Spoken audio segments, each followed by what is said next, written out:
جیسے ہی درس قرآن ختم ہوا تو ایک نوجوان ساتھی کہنے لگا حضرت ایک سوال کرنے کی اجازت ہو تو؟ میں نے کہا جی فرمائیں۔ تو کہنے لگا کہ آپ نے درس کے اندر حدیث بیان کی ہے کہ بخاری شریف کے اندر آتا ہے کہ جب مردے کو دفن کر کے جاتے ہیں تو مردہ جانے والوں کی قدموں کی آٹ بھی سنتا ہے، یسمع خفق نعالہم۔ تو یہ بتائیں مردے سنتے ہیں یا نہیں سنتے؟ تو میں نے کہا جی اگر اللہ چاہے تو مردے سنتے ہیں اور اللہ نہ چاہے تو نہیں سنتے۔ کہتا جی یہ تو قرآن کے خلاف ہے، آپ نے جو حدیث بیان کی یہ قرآن کے خلاف ہے۔ قرآن میں آتا کہ انک لا تسمع الموتى، کہ آپ مردوں کو نہیں سنا سکتے۔ میں نے کہا اچھا آپ مجھے یہ بتائیں، مجھے سمجھ تو آ گئی یہ کہاں سے ہو کر آیا ہے۔ تو میں نے باتوں باتوں میں اس سے گلوا لیا، میں نے کہا یہ سنیں بتائیں کہ آپ کس کے درس کے اندر بیٹھتے ہیں؟ کہتا جی میں علی بھائی کو سنتا ہوں۔ تو میں نے کہا یعنی آپ کی گرو وہ ہیں اور آپ اس کے چیلے ہیں؟ کہتا جی نہیں، دیکھیں قرآن کہتا ہے کہ انک لا تسمع الموتى، کہ آپ مردوں کو نہیں سنا سکتے، اور آپ کہتے ہیں کہ حدیث مبارکہ میں آتا ہے کہ مردہ وہ دفن کر کے جانے والوں کی قدموں کی آٹ بھی سنتا ہے۔ میں نے کہا یہ آپ پھر بتائیں مجھے آیت میں کیا آتا ہے؟ کہتا جی انک لا تسمع الموتى، کہ آپ مردوں کو نہیں سنا سکتے۔ میں نے کہا جی پھر کہیں؟ اس نے پھر کہا۔ میں نے کہا جی پھر کہیں۔ میں نے اس کو آیت اچھی طرح پکی کروا لی۔ جب اس نے آیت اچھی طرح پکی کر دی نا تو میں نے کہا جی آپ ایک لطیفہ سن لیں، پھر میں آپ کو آپ کی آیت کا معنی سمجھا دیتا ہوں۔ میں نے کہا ایک آدمی تھا، اس کی کسی کے ساتھ دوستی تھی اور 7 سال ہو گئے تھے اس دوستی کو، دیرینہ دوستی تھی۔ تو ایک دن اس کا دوست بیمار ہو گیا۔ اس نے کہا جی چلو میں جاتا ہوں اپنے دوست کی عیادت کے لیے، اس کا حال احوال پوچھ کے آتا ہوں۔ وہ عیادت کے لیے جب گیا تو بیچارہ تھا بہرا، سن نہیں سکتا تھا۔ تو پہلے گھر میں بیٹھ کے اس نے پلاننگ کی کہ میرے دوست نے مجھے کیا کہنا ہے اور میں نے کیا کہنا ہے۔ کہنے لگا جی میں جا کر سلام کروں گا، دوست میرے سلام کا جواب دے گا، پھر میں اس سے پوچھوں گا یہ بتا کہ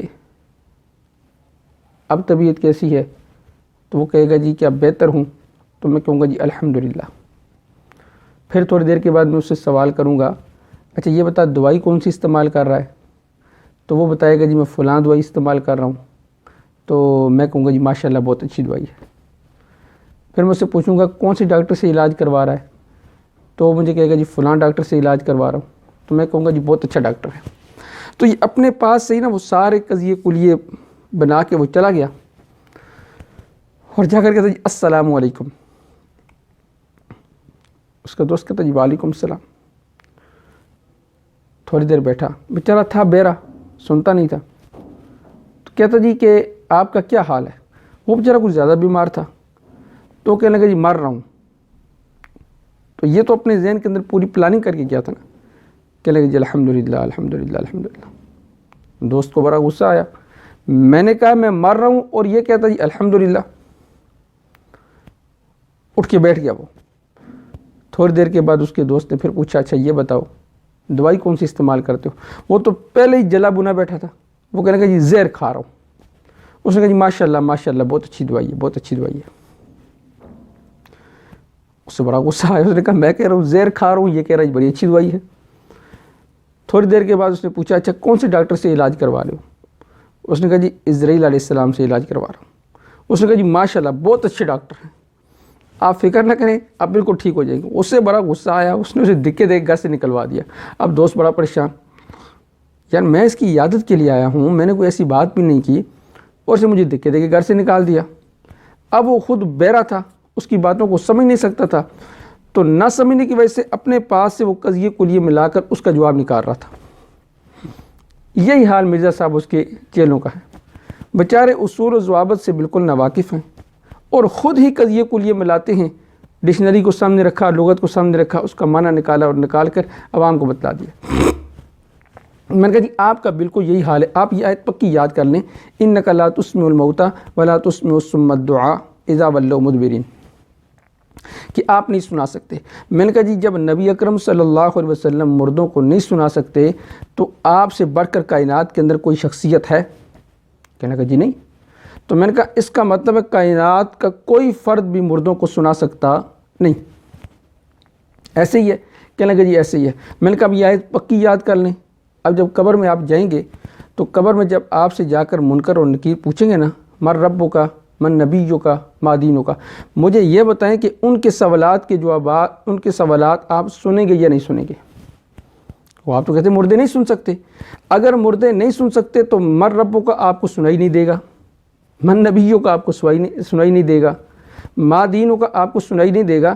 جب یہ تینوں سوالات آپ کو سنائی نہیں دیں گے تو اسی آدمی کی طرح آپ نے بھی اپنے پاس سے سوالوں کے جوابات تیار کرنے ہیں اور جا کر وہاں اپنے پاس سے کہنا جی یہ ایسے یہ سوال کیا ہوگا میں یہ جواب دے رہا ہوں. میں نے کہا جب مردے سے منکر نکیر سوال کرتے ہیں تو سوال سنتا یا نہیں سنتا؟ اب وہ سوچنے پڑ گیا, کہتے سنتا. میں نے کہا جب اس کے سوالات ان کے سوالات سن سکتا ہے تو ہمارا سلام ہمارا کلام کیوں نہیں سن سکتا؟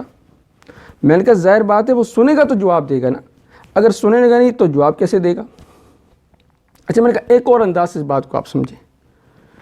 میں نے کہا دیکھیے مثال کے طور پر یہ کافر سارے ہیں, یہ بتوں کو جا کر سلام کریں, بتوں سے جا کر چیز مانگیں, بتوں سے جا کر فریاد کریں, تو آپ ان کو کیا سمجھیں گے؟ آپ کہیں گے ان سے بڑا پاگل کوئی نہیں ہے. بت مٹی کے بنے ہیں, وہ نہیں سن سکتے. تو یہ کافر ان سے جا کے منتیں مانگتے ہیں, ان کے سامنے فریاد کرتے ہیں, ان سے مانگتے ہیں. یہ مٹی کے بنے ہوئے, پتھر کے بنے ہوئے بت یہ سن نہیں سکتے تو انہیں دیں گے کہاں سے؟ جب مٹی کے بنے ہوئے بتوں اور پتھروں کے بنے ہوئے بتوں کو جا کر کافر ان سے بات چیت کریں, آپ کہتے ہیں وہ نہیں سن سکتے اور کافروں کے بارے میں آپ کہتے ہیں یہ پاگل ہیں. تو میرا سوال یہ ہے, تو میں نے کہا یہ بتائیں کہ جب قبرستان میں آپ جاتے ہیں تو آپ مٹی کے ذرات کو سلام کرتے ہیں یا مٹی کے ذرات کے اندر جو مردہ ہوتا ہے اس کو سلام کرتے ہیں؟ اب سوچ رہا تھا کہ اگر کہتے ہوں مٹی کو سلام کرتے ہیں تو پھر تو ہماری مشابہت کافروں کے ساتھ بن جائے گی. کافر بتوں کو جا کر بات چیت کرتے ہیں اور ہم مٹی کو جا کر سلام کرتے ہیں. اور اگر میں کہتا ہوں مردوں کو سلام کرتے ہیں تو پھر یہ کہیں جی مردے سنتے نہیں تو آپ کے سلام کرنے کا فائدہ کیا؟ اب وہ پھنس گیا. تو میں نے کہا جی اگر آپ مٹی کو جا کر سلام کرتے تو پھر آپ میں اور کافروں میں کوئی فرق نہیں. وہ بتوں سے بات چیت کرتے ہیں اور آپ مٹی سے جا کر بات چیت کرتے ہیں. اور اگر آپ کہتے ہیں کہ مٹی کے اندر جو پڑا ہے بندہ اسے سلام کرتے ہیں تو وہ تو سنتا نہیں, اس کو سلام کرنے کا فائدہ کیا؟ اب بالکل جب پھنس گیا اسے بات سمجھ آ گئی نا, کہتے ہیں مجھے بات سمجھ آ گئی. اس کے ساتھ ایک اور بندہ بھی آیا ہوا تھا. وہ کہنے کا نہیں, وہ تو ہم ان کو سلام اس لیے کرتے ہیں کہ ان پر سلامتی بھیجتے ہیں اور انہیں ہم دعا دیتے ہیں. میں نے کہا جی پھر تو مسئلہ حل ہو گیا. پھر آپ کسی زندہ کو سلام نہ کیا کریں کیونکہ یہ تو سلامتی بھیجنا ہے اور دعا بھیجنا ہے, اس کے مرنے کا انتظار کیا کریں تاکہ جب مر جائے تو مرنے کے بعد اس پر سلامتی بھیجی جائے, اس پر دعا بھیجی جائے. میں نے کہا اچھا چلے ٹھیک ہے مان لیتا ہوں آپ کی بات. اگر آپ اس پر سلامتی اور دعا بھیجتے ہیں تو اس کے بعد جو آپ ہاتھ اٹھاتے ہیں یہ کس لیے اٹھاتے ہیں کہ ہم نے جو سلامتی بھیجی ہے یہ واپس کر؟ میں نے کہا آپ نے السلام علیکم کے ذریعے جب سلامتی بھیج دی, ان پر دعا بھیج دی, تو پھر دوبارہ ہاتھ اٹھا کر دعا کرنے کا کیا مقصد؟ اس کا مطلب اس دعا پر آپ کو یقین نہیں ہے. تو میں نے کہا یہ فرار کے بہانے ہیں, یہ ڈھنگوسلے ہیں, آپ عقل سے بالکل پیدل ہیں.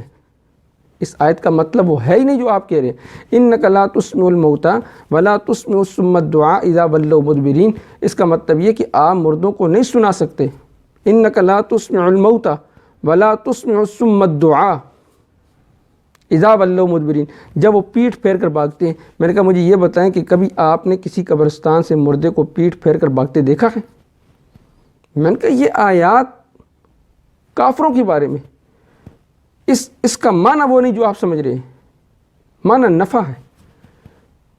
تو آپ نے اس کو کہاں چشمہ کر دیا. تو یہ تو ان کی خیام خیالی ہے, اس طرح کے ان کے دلائل ہوتے ہیں.